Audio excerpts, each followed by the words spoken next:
اور قیامت کے دن سب لوگ اللہ کے سامنے کھڑے ہوں گے تو غریب پیروکار بڑے بن بیٹھنے والوں سے کہیں گے کہ ہم تو تمہارے پیرو تھے، کیا تم اللہ کا کچھ عذاب ہم پر سے دفع کر سکتے ہو؟ وہ کہیں گے کہ اگر اللہ ہم کو ہدایت کرتا تو ہم تم کو ہدایت کرتے۔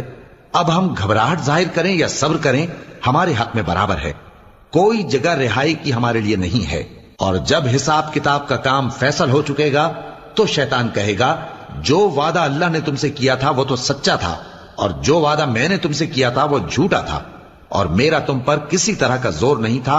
ہاں، میں نے تم کو گمراہی اور باطل کی طرف بلایا تو تم نے جلدی سے اور بے دلیل میرا کہنا مان لیا۔ تو آج مجھے ملامت نہ کرو، اپنے آپ ہی کو ملامت کرو۔ نہ میں تمہاری فریاد رسی کر سکتا ہوں اور نہ تم میری فریاد رسی کر سکتے ہو۔ میں اس بات سے انکار کرتا ہوں کہ تم پہلے مجھے شریک بناتے تھے۔ بے شک جو ظالم ہیں ان کے لیے درد دینے والا عذاب